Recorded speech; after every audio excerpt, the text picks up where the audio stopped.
beramal soleh, juga ada yang namanya mudawamah, ada yang namanya istiqomah. Termasuk yang ringan, maaf, kalau untuk saya, ya, saya kira orang yang bodoh yang mengatakan baca sholawat itu berat. Bukan beratnya yang menjadi penyebab sholawat tidak dalam, tapi Korea. Nah itu, saya waktu dapat ijazah dari almarhum Abah, setiap ada sholat fardu 11 sholawat tafriyah, nah ya, karya baik dan macam sholat itu berat. Penyakit mana yang kudu di lawan teh Korea. Sampai sekarang terasa Korea teh anak teh loba. Aya nu ngaranna poho, aya nu ngaranna nundutan, celoba teh anakna Korea kabeh teh kan. Males gitu. Kan orang dulu mah dengan bahasa yang sederhana tapi kena patri. Ada Korea teh loba anak incuna. Ini macet orang gitu. Nah, lagi di perjalanan, lagi segala macam, lagi ini gitu kan ya. Oke, baik. Jadi tadi untuk bisa mendapatkan tidak dengan tugas dan beban yang berat dan memberatkan. Yang ke-16 bisa dianalogikan dengan amnesti massal. Bisa diperbandingkan, bisa dikiaskan. Syafaat ini dengan amnesti massal, pemberian ampunan yang massal. Waduh, ya Allah ya Rabbi. Oh, itu kan pemberian ampun. Memang zat yang maha pengampun itu Allah, tapi Allah delegasikan loh. Allah delegasikan. Nah, yang ke-17 betul tadi yang disampaikan oleh Pak Kinanang, syafaat domain akidah. Ini harus hati yang bermain, kolbu yang bermain. Yang dari kolbu itu nanti akan melahirkan yang namanya yakin. Gak bisa kita dekati dengan rasio.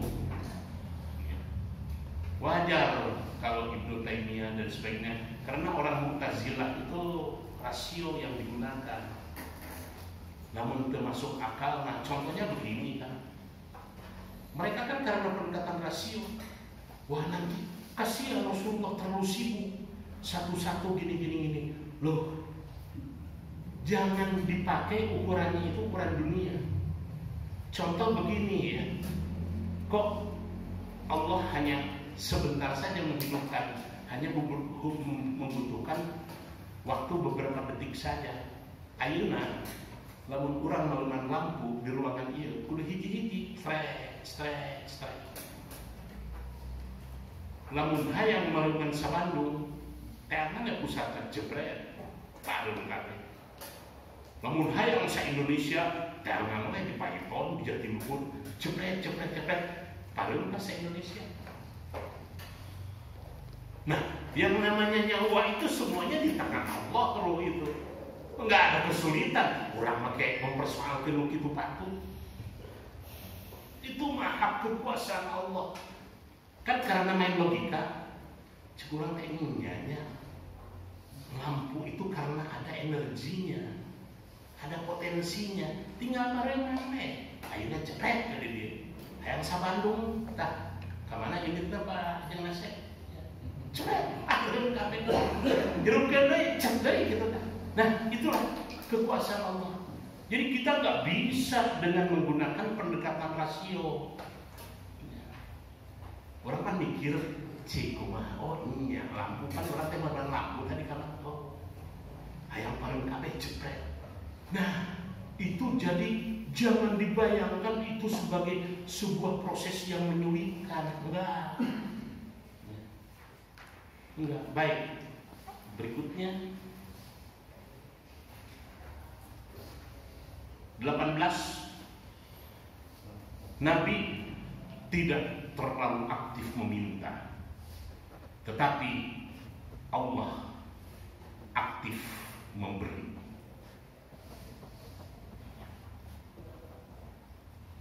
Jadi ada sebuah balancing, ada sebuah keseimbangan antara Allah dan Rasulullah. Rasulullah meminta itu hanya beberapa kali, tetapi Allah nanti menyampaikan, Muhammad beri syafaat, Muhammad beri syafaat, Muhammad beri syafaat, untuk menegaskan bahwa Rasulullah tetap dalam kapasitas sebagai makhluk, tetapi posisinya berbeda, derajatnya berbeda. Nah, ini yang harus dijelaskan. Kok kenapa harus syirik? Itu mah Allah yang memberi, Allah yang mendelegasikan. Kita nggak pernah ada, kalau gitu Rasulullah hampir setengah Tuhan. Nggak ada keyakinan seperti itu di dalam Ahlus Sunnah wal Jamaah. Tetap Rasulullah sebagai makhluk, tetapi makhluk al-mukhtar, yang terpilih. Oke, baik. Untuk pribadi Nabi sendiri, syafaat tidaklah berpengaruh karena posisinya sudah sangat terhormat.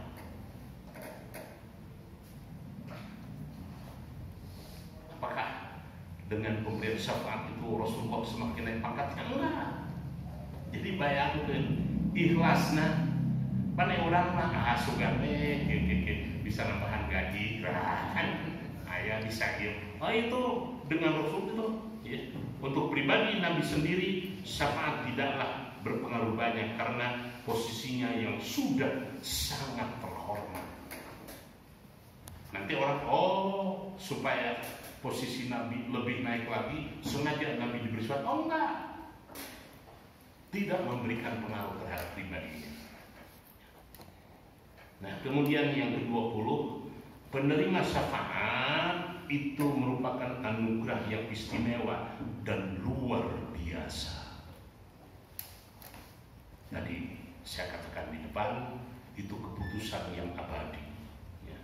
Oleh karena itu, penerima syafaat ini anugerah yang istimewa dan luar biasa.